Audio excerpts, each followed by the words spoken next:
নমস্কাৰ দেই সকলোকে। মই আজি প্ৰথম ফল মূলৰ পৰাই ষ্টাৰ্ট কৰিলোঁ, কিয়নো অলপ মানে দেৰিয়ে হৈ গ'ল আজি, সেইবাবে ফল মূলৰ পৰাই ষ্টাৰ্ট কৰিলোঁ। আৰু সকলোকে কাতি বিহুৰ শুভেচ্ছা যাচিলোঁ দেই আমাৰ অসমবাসী ৰাইজলৈ। আৰু এয়া ধুনীয়াকৈ যোগাৰ কৰি আছোঁ আৰু লাহে লাহে সকলোখিনি আপোনালোকে চাই যাব দেই ভিডিঅ'টো। আপোনালোকৰ চাগে সকলোৱে হৈ গ'ল। আৰু ইয়াত মানে কলপাত দোকানত বিচাৰি বিচাৰি মানে নাপালোঁ, সেয়ে বিগ বাস্কেটতে মানে অৰ্ডাৰ কৰিলোঁ আৰু এইকেইখন কলপাত আহিছে। ইয়াত কলপাত পাবলৈও টান। বেংগলোৰত আছোঁ নাই, বহুতেই প্ৰব্লেম আৰু ক'বলৈ গ'লে। কিছুমান মানে বস্তুবোৰ পায়, কিন্তু আমাৰ ইয়াতে যেনেকৈ হাত মেলিলে পায় তেনেকুৱা নহয় আৰু।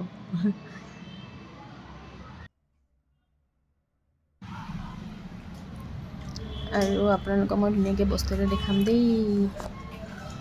এয়া চাওক, ইয়াত দেখিছেনে? ইয়াত মানে তামোল পাণটো মানে পায়, মানে আমাৰ অসমৰ দৰে এনেকৈ বাকলি থকা তামোল নাপায়। এনেকুৱা বাকলি নথকা, এনেকৈ গুচাই গুচাই থৈ দিয়ে তেনেকুৱা তামোলহে পোৱা যায়। বাকী যি নহওক, তামোল পাণৰ নামত ভগৱানক যেনেকৈ দিওঁ তেওঁ তেনেকৈ সন্তুষ্ট হয়। তেওঁ বাৰু আমাক নিবিচাৰে, কিন্তু আমি যি মনে ভাবোঁ সেনেকৈয়ে মই কৰোঁ বাৰু। বাকী বেলেগৰ কথা নাজানো। এনেকৈ মই তুলসী তলতে সেৱা ভাগ ল'লোঁ প্ৰসাদ মুঠি দি।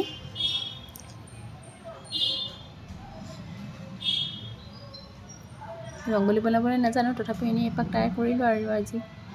বেংগলোৰত বহুত ধুনীয়া ধুনীয়াকৈ বনাই বনাই থয়। ৰাতিপুৱা তেওঁলোকৰ উৎসৱত থাকক বা নাথাকক, ৰংগলী মেইন।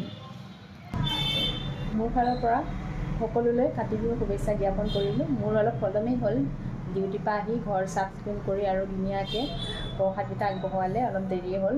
গতিকে একো নাই, আপোনালোকক মোৰ ফালৰ পৰা কাতি বিহুৰ শুভেচ্ছা জনালোঁ। আৰু সকলো ঘৰত চাগে সকলোখিনি কৰি শেষেই হ'ল, মোৰহে অলপ দেৰি হ'ল। বাকী অন্য এটা ভিডিঅ'ত পুনৰ আকৌ লগ পাম। আজিলৈ বাই।